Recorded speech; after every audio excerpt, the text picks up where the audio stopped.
ओम अज्ञानतिमिरान्धस्य ज्ञानञ्जनशलाकया चक्षुरुन्मिलितं येन तस्मै श्रीगुरुवे नमः। नमः ओं विष्णुपादाय कृष्णप्रेष्ठाय भूतले श्रीमते भक्तिवेदान्त स्वामिनिति नामिने। नमस्ते सारस्वते देवे गौरवाणी प्रचारिणे निर्विशेषशून्यवादी पाश्चात्यदेशतारिणे। जय श्री कृष्ण चैतन्य प्रभु नित्यानंद श्री अद्वैत गदाधरा श्रीवासादि श्री गौरभक्तवृंदा। हरे कृष्णा कृष्णा कृष्णा हरे हरे, हरे राम राम राम हरे हरे। वाञ्छाकल्पतरुभ्यश्च कृपा सिन्धुभ्य एव च पतितानां पावनेभ्यो वैष्णवेभ्यो नमो नमः। सो हरे कृष्णा डियर डिवोटीज, डियर प्रभु जी, हम लोग श्रीमद् भगवद गीता यथारूप के तीसरे अध्याय कर्म योग का अध्ययन कर रहे हैं और हम चौथवें श्लोक का अध्ययन करने जा रहे हैं। तो भगवान श्री कृष्ण जो हैं वे कर्म योग के सिद्धांत को विस्तार पूर्वक अर्जुन जी को समझा रहे हैं। अर्जुन जी के माध्यम से हम सभी को समझाने का प्रयत्न कर रहे हैं। तो चौथवें श्लोक के अंदर भगवान श्री कृष्ण जो हैं वे कह रहे हैं, अर्जुन जी से कह रहे हैं, ना कर्मणाम अनारंभान नैष्कर्म्यम पुरुषोष्णुते। ना कर्मणाम अनारंभान नैष्कर्म्यम पुरुषोष्णुते न च संन्यसनादेव सिद्धिं समधिगच्छति। तो बहुत ही भव्य श्लोक। ना कर्मणामनारंभान नैष्कर्म्यम पुरुषोष्णुते न च संन्यसनादेव सिद्धिं समधिगच्छति। ना कर्मणामनारंभान नैष्कर्म्यम पुरुषोष्णुते न च संन्यसनादेव सिद्धिं समधिगच्छति। नहीं कर्मणाम नियत कर्मों के, अनारंभात ना करने से, नैष्कर्म्यम कर्म बंधन से मुक्ति को पुरुष मनुष्य अश्नुते प्राप्त करता है। नहीं च भी संन्यसनात् त्याग से एव केवल सिद्धिम सफलता समधिगच्छति प्राप्त करता है। न तो कर्म से विमुख होकर कोई कर्म फल से छुटकारा पा सकता है और न केवल संन्यास से सिद्धि प्राप्त की जा सकती है। ना कर्मणाम अनारंभान नैष्कर्म्यम पुरुषोष्णुते। ना तो कर्म से विमुख होकर कोई कर्म फल से छुटकारा पा सकता है। न च संन्यसनादेव सिद्धिं समधिगच्छति, और न केवल संन्यास से सिद्धि प्राप्त की जा सकती है। तो तात्पर्य के अंदर स्वामी श्रील प्रभुपाद जी वर्णन कर रहे हैं, भौतिकतावादी मनुष्यों के हृदय को विमल करने के लिए जिन कर्मों का विधान किया गया है उनके द्वारा शुद्ध हुआ मनुष्य ही संन्यास ग्रहण कर सकता है। शुद्धि के बिना अनायास संन्यास ग्रहण करने से सफलता नहीं मिल पाती। ज्ञान योगियों के अनुसार संन्यास ग्रहण करने अथवा सकाम कर्म से विरत होने से ही मनुष्य नारायण के समान हो जाता है, किंतु भगवान कृष्ण इस मत का अनुमोदन नहीं करते। हृदय की शुद्धि के बिना संन्यास सामाजिक व्यवस्था में उत्पात उत्पन्न करता है। दूसरी ओर यदि कोई नियत कर्मों को ना करके भी भगवान की दिव्य सेवा करता है तो उस मार्ग में जो कुछ भी उन्नति करता है उसे भगवान स्वीकार कर लेते हैं। बुद्धि योग स्वल्पमपि यस्य धर्मस्य त्रायते महतो भयात्। ऐसे सिद्धांत की रंच मात्र संपन्नता भी महान कठिनाइयों को पार करने में सहायक होती है। तो बहुत ही भव्य श्लोक भगवान श्री कृष्ण जो हैं अर्जुन जी के माध्यम से हम सभी को समझाने का प्रयत्न कर रहे हैं। ना कर्मणाम अनारंभान, ना कर्मणाम अनारंभात, ना कर्मणाम अनारंभान नैष्कर्म्यम पुरुषोष्णुते, पुरुष अश्नुते। तो कोई भी मनुष्य, कोई भी पुरुष अश्नुते प्राप्त नहीं कर लेता। न कर्मणाम अनारंभान, अनारंभान नियत कर्मों को ना करके अथवा कर्म से विमुख होकर। तो नियत कर्मों को, स्वधर्मों को ना करके, अनारंभात ना करके कोई भी पुरुष अश्नुते प्राप्त नहीं कर लेता कर्म फलों से निवृत्ति, नैष्कर्म्यम कर्म बंधन से, कर्म फलों से मुक्ति या निवृत्ति। मनुष्य जो है, पुरुष जो है, कोई भी पुरुष ना कर्मणाम अनारंभात नैष्कर्म्यम पुरुषः अश्नुते, पुरुषोश्नुते। ना तो कर्मों से विमुख होकर कोई कर्म फल से छुटकारा पा सकता है। न च संन्यस्यनादेव, न च संन्यस्यनादेव सिद्धिं समधिगच्छति। सिद्धिं सफलता, आध्यात्मिक सफलता, दिव्य चेतना। तो केवल संन्यास आश्रम को ग्रहण करने मात्र से अथवा सकाम कर्मों से विरत होने मात्र से या सकाम कर्मों को त्यागने मात्र से मनुष्य जो है वह सिद्धिम आध्यात्मिक सफलता को प्राप्त नहीं कर लेता। तो भगवान श्री कृष्ण इस भव्य श्लोक के माध्यम से अर्जुन जी व हम समस्त मानव जाति को यह समझाने का प्रयत्न कर रहे हैं कि ना तो कर्म से विमुख होकर कोई कर्म फल से छुटकारा पा सकता है और ना केवल संन्यास से सिद्धि प्राप्त की जा सकती है ना केवल संन्यास से सिद्धि प्राप्त की जा सकती है। तो तात्पर्य के अंदर स्वामी श्रील प्रभुपाद जी ने बहुत भव्य वर्णन किया कि भौतिकतावादी मनुष्य, क्योंकि मनुष्य जो है वह अनेकानेक जन्मों से भौतिक इंद्रिय तृप्ति भौतिक कार्यकलापों में संलग्न है,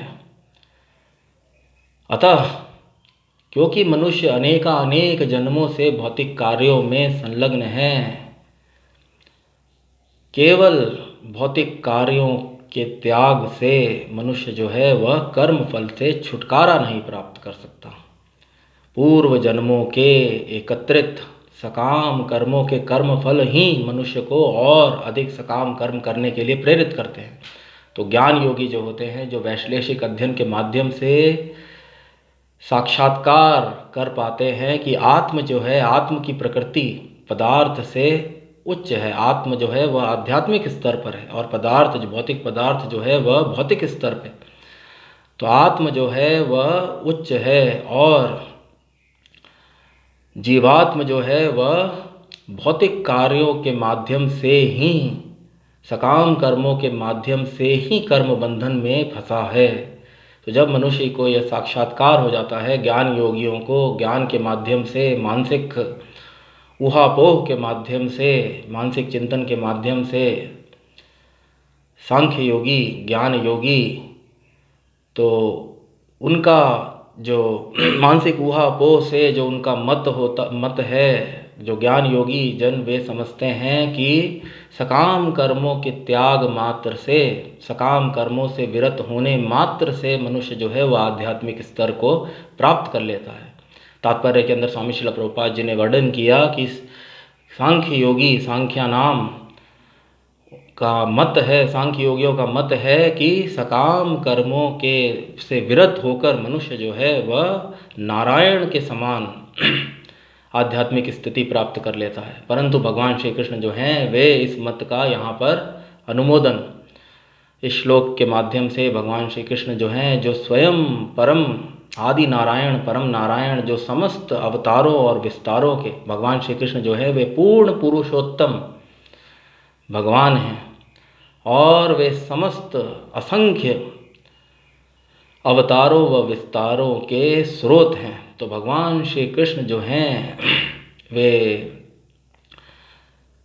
जगत गुरु, भगवान श्री कृष्ण को जगत गुरु कहकर भी संबोधित किया जाता है। तो भगवान श्री कृष्ण जो हैं, ज्ञान भी भगवान श्री कृष्ण से उद्गम हुआ है। वेदांत कृत वेद विद चाय एवाहम, आने वाले अध्यायों के अंदर भगवान श्री कृष्ण स्वयं इस बात की पुष्टि करेंगे कि वेदों का उद्गम भी तो भगवान श्री कृष्ण जो है वे समस्त ज्ञान के, विज्ञान के ज्ञाता हैं। और भगवान श्री कृष्ण जो हैं वे सांख्य योगियों अथवा ज्ञान योगियों के इस मत का अनुमोदन या स्वीकृति या पुष्टि नहीं करते, इस मत की सहमति नहीं करते। इस श्लोक के अंदर भगवान श्री कृष्ण जो है वे कह रहे हैं न च संन्यस्नादेवा सिद्धिम समधिगच्छति, केवल संन्यास आश्रम को ग्रहण करने मात्र से मनुष्य जो है वह आध्यात्मिक सफलता अथवा आध्यात्मिक सिद्धि, दिव्य चेतना को प्राप्त नहीं कर लेता। तो तात्पर्य के अंदर स्वामी श्रील प्रभुपाद जी ने वर्णन किया कि शास्त्रों में नियत कर्मों का, स्वधर्मों का निर्वाह का जो विधान या प्रावधान, जो प्रस्ताव है, वह भौतिकतावादी मनुष्य के हृदय को विमल अथवा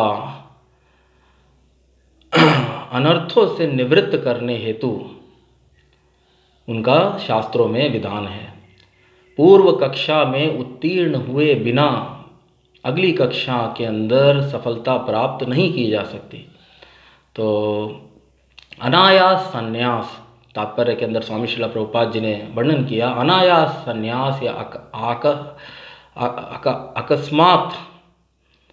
अकस्मात रूप से सकाम कर्मों के त्याग से या चौथे आश्रम को आध्यात्मिक उन्नति के क्रम में ब्रह्मचर्य, गृहस्थ, वानप्रस्थ व संन्यास, मात्र संन्यास आश्रम को ग्रहण करने से मनुष्य जो है वह आध्यात्मिक सफलता को प्राप्त नहीं कर लेता।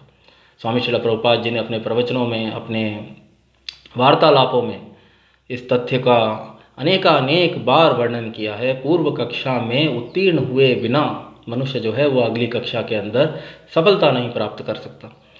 तो भौतिकतावादी मनुष्यों के हृदय को विमल करने के लिए जिन कर्मों का विधान किया गया है उनके द्वारा शुद्ध हुआ मनुष्य ही संन्यास ग्रहण कर सकता है। तो जब तक मनुष्य का हृदय पूर्णतया शुद्ध नहीं हो जाता वह संन्यास आश्रम के कठिन नियमों को पालन करने में सफल नहीं हो सकता, क्योंकि कर्मों से विमुख होकर मनुष्य, भगवान श्री कृष्ण जो हैं वे इस सिद्धांत को सबको समझाने का प्रयत्न कर रहे हैं। अनेक जन्मों से बद्ध जीव के हृदय में अनेक सकाम कर्मों के कर्म फल एकत्रित रहते हैं जो उस मनुष्य को और अधिक सकाम कर्म करने के लिए प्रेरित करते हैं। और इस प्रकार भौतिक इंद्रियों और भौतिक मन को इंद्रिय भोग अथवा भौतिक कार्यों से पूर्णतया विरत कर पाना इतना आसान नहीं है। तो जो मनुष्य अकस्मात अथवा अनायास संन्यास आश्रम ग्रहण कर लेते हैं, कर्मों से विमुख होकर सकाम कर्मों के त्याग कर अथवा स्वधर्मों या नियत कर्मों को त्याग करके आध्यात्मिक सफलता पाने का प्रयत्न करते हैं, चौथे आश्रम को ग्रहण करके वे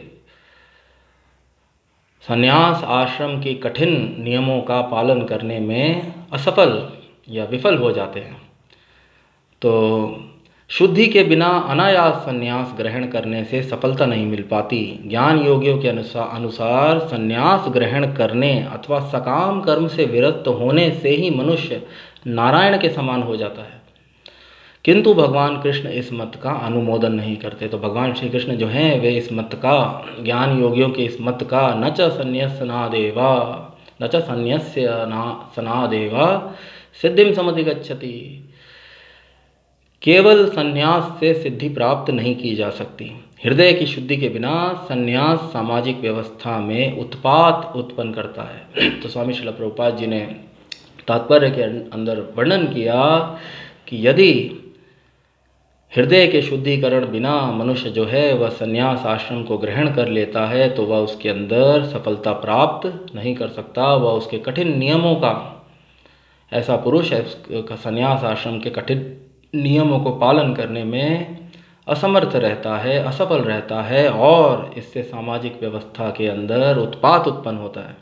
और दूसरी ओर स्वामी श्रील प्रभुपाद जी ने तात्पर्य के अंदर वर्णन किया, यदि कोई मनुष्य भक्तिमय भगवान की संतुष्टि हेतु बुद्धि योग के माध्यम से, कर्म योग के माध्यम से, निष्काम भावना से परमेश्वर की संतुष्टि, परम भगवान की संतुष्टि हेतु दिव्य भक्तिमय सेवा में संलग्न होता है, तो ऐसे सिद्धांतों पर लेश मात्र संपन्नता अथवा लेश मात्र सेवा, रंच मात्र सेवा, न्यून्य सेवा को भी भगवान श्री कृष्ण जो है परम भगवान परमेश्वर ऐसे भक्तिमय सेवा को स्वीकार कर लेते हैं, जिसे भक्ति योग अथवा बुद्धि योग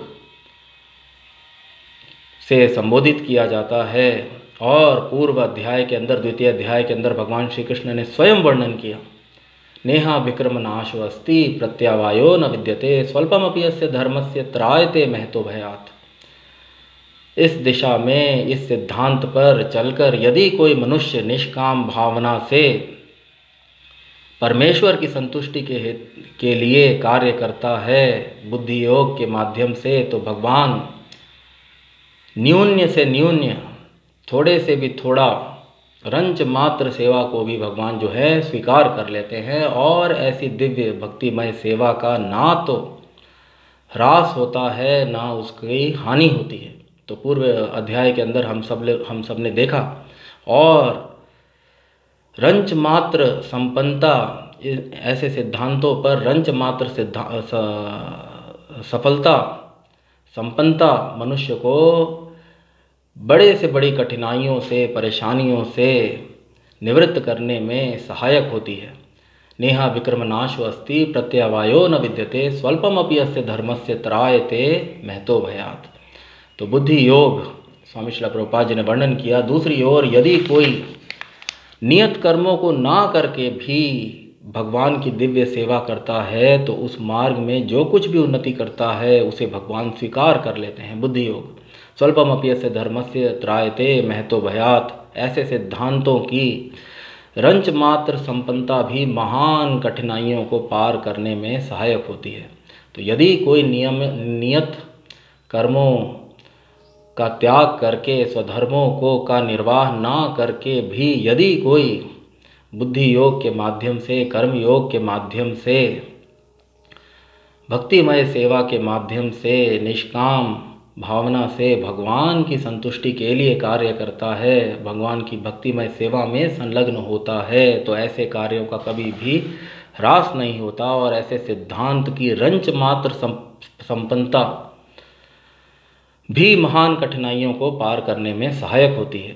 स्वल्पमपि अस्य धर्मस्य त्रायते महतो भयात् नेहा विक्रमनाशो अस्ति प्रत्यवायो न विद्यते। तो भगवान श्री कृष्ण ने स्वयं पूर्व अध्याय के अंदर इस सिद्धांत का वर्णन किया।